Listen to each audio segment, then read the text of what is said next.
Hello everyone. Today we will discuss question number 24, back exercise of ratio analysis.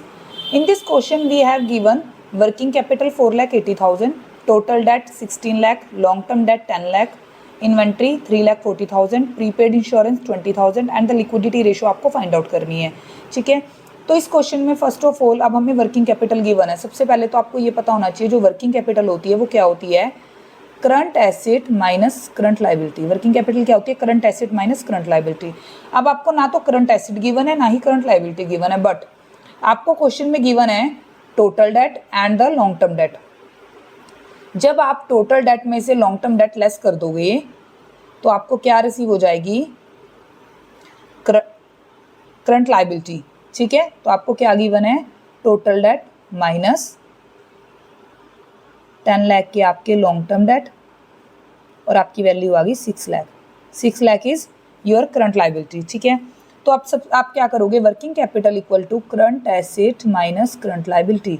आपकी working capital कितनी है, working capital आपको given है 4,80,000.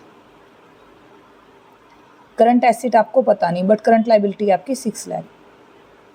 So you can find out current asset, it means 10,80,000. ठीक है, अब आपकी करंट 10,80,000 आ गई.